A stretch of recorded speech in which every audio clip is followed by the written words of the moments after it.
Welcome to another edition of Inside Off-Road. In this program, we take a look back at round 6 of the Northern Region Championship and bring you the latest news and views from the ABSA National Series. The recent 4x4 Mega World 400 at Carnival City brought the spectacle of off-road racing into the heart of Gauteng. The Carnival City complex is a popular East Rand landmark and for nearly a decade has hosted a round of the ABSA Off-Road Championship. Regional Championship competition is the nursery of the future, and the decision by the South African National Off-Road Association to run regional races in conjunction with national events is reaping dividends. National Championship contender Johan van Staden came through the regional ranks and is putting something back into the sport. Through his KEC Electrical Contracting Group, Van Staden is sponsoring events counting towards the Northern Region Championship. With my son entering, it's a buy factor. But the fact is our heart still lies with the regionals. That's where we started the racing. That's where you got the blood into the veins. You learn to drive on the regionals. You learn to fix your car. You learn to read the terrain properly.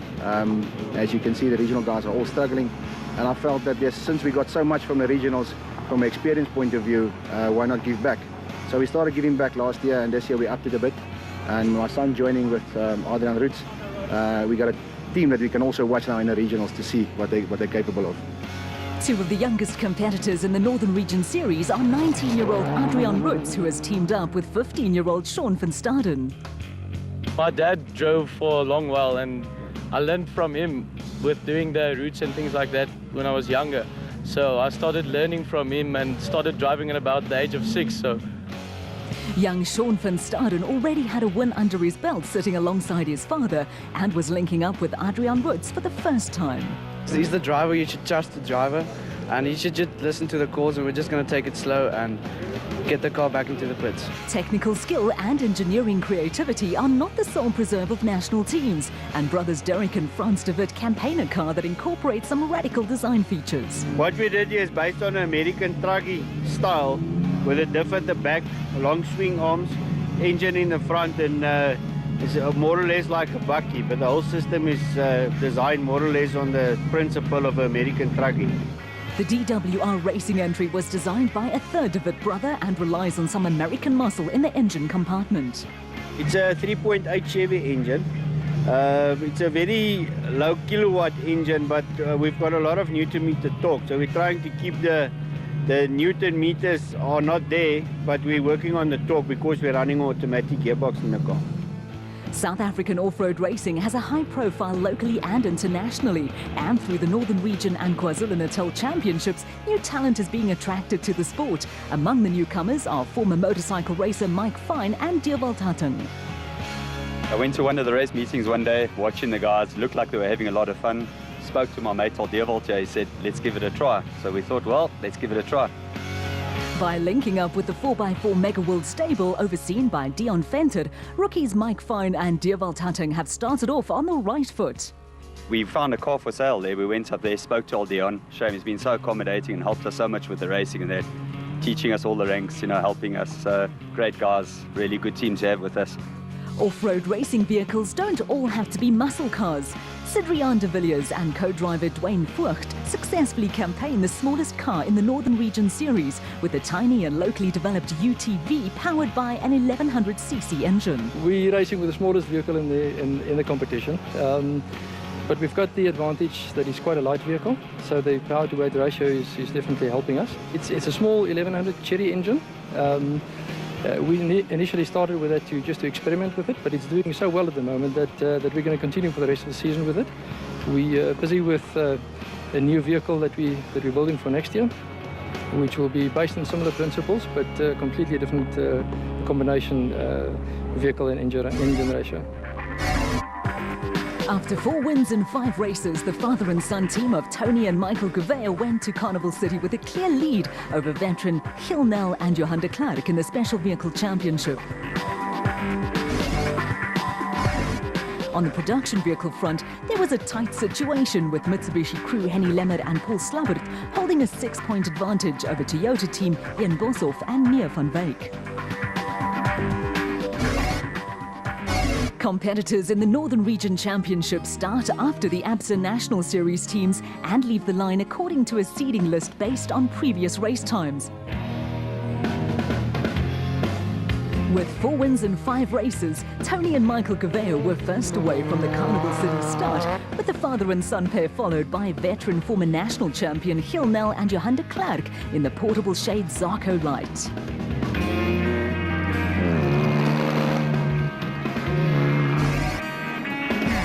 Northern Region crews were required to tackle a single race lap of just over 170 kilometers, with national teams completing 2 laps of the course. At the 40-kilometer mark, Francois Conradi and Andrew van der Westhuizen were leading the Class P contingent in an early spec bat. Conradi and van der Westhuizen started in 15th place on the road and were being chased by Adrian Woods and Sean van Staden, who started 3 places behind them, with the teenagers losing time when the KEC bat picked up an early puncture.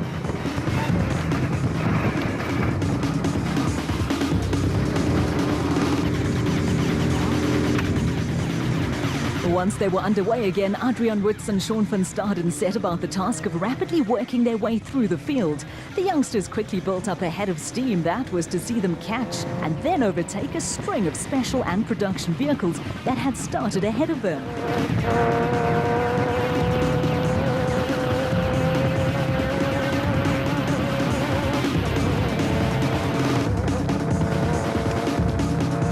Overtaking in dusty conditions is not always an easy task. Cars are fitted with an electronic proximity device known as a screamer, which warns slower traffic when a faster car wants to go past. A green light shines in both cars when a vehicle is within 30 meters of the car ahead, and the light turns to red when the distance is down to 10 meters. The screamer is simply a warning device, and a unit that malfunctions or an obstinate crew who loathe to give up a hard-earned position can lead to a few frustrations. While youngsters Adrian Woods and Sean van Staden were making rapid progress through the field, back at the 40-kilometer mark, Tony and Michael Gouveia were in their customary position at the head of the Class B field in the Gearbox Services bat. The Gouveias hail from Benoni and were on home turf, with the pair running ahead of Giel Nel and Johan de Klerk, who were at this stage 3rd in Class P in the portable shade Zarco Light. The veteran Nel has throughout his career had a reputation for consistency, and 4 finishes and 5 starts saw the Germiston-based driver and de Klerk, a Northwest attorney, in control of the Class P championship. At the 40-kilometer mark, Toyota Hilux crew Gene Boshoff and Lotte Klein were running at the head of the Class E field and were leading the production vehicle category. They went past Cedrian de Villiers and Dwayne Voigt, who had run into an electrical problem in the UTV. While resetting the engine management system, de Villiers and Voigt were passed by Ian Boshoff and Meer van Wyk in a second Toyota Hilux, with the pair in search of a 3rd Class E win in a row. With running repairs completed, the little UTV was also back in action. The ABSA and Northern Region Championships attract competitors from neighbouring territories, and in the early stages of the race, Botswana driver John Boxhoorn was running strongly in Class B in the single-seater WPP. At this stage, Boxhoorn was running 2nd in class, and behind him, Derek and Frans de Wit were also going along nicely in the DWR racing entry.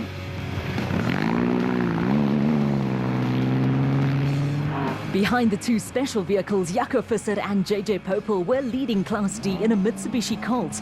Visser and Popel had already moved ahead of championship leaders Henny Lemmer and Paul Slubbert in a 2nd Mitsubishi and looked to be on track for their first Class 1 of the season.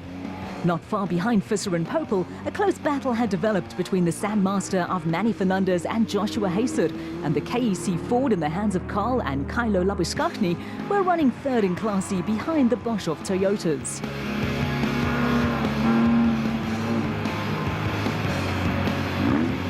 With special and production vehicles running together, both the ABSA National and Northern Region Championships are littered with little cameo performances where entries from different categories find themselves locked in battle.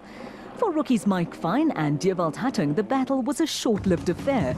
A mechanical problem reduced Fine and Hutting to spectators for the rest of the day, with the 4x4 Megawheel Toyota Hilux rendered hors de combat with a broken clutch not far into the race.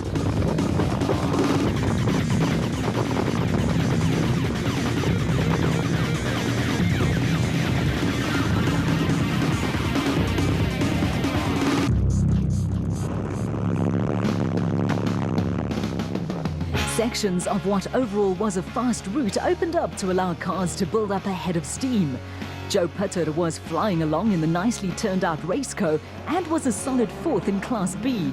There was plenty of action brewing behind Putter, with the Mitsubishi Cult of Class D Championship leaders Henny Lemmer and Paul Slubbert being chased by a gaggle of special vehicles. Right behind Lemmer and Slubbert were veteran Wolf-Pieter Fumfai and one of his home-built WPP single-seaters, and Cedrion de Villiers and Dwayne Voigt, who were on a charge in the UTV and had moved ahead of Manny Fernandez and Joshua Haser in the Caterpillar Sandmaster. Towards the back of the Class B contingent, brothers Clive and Sean Sutherland were having an interesting day in the Jimco tandem. The pair had lost radio communications, which led to one or two little mishaps, and there is always a TV cameraman where you don't want him to be. The Sutherland brothers were not yet out of the woods, and after deciding to give the water crossing a miss, another interesting little exercise provided them with a few anxious moments in the car, imported from America, that won a national race back in the 90s.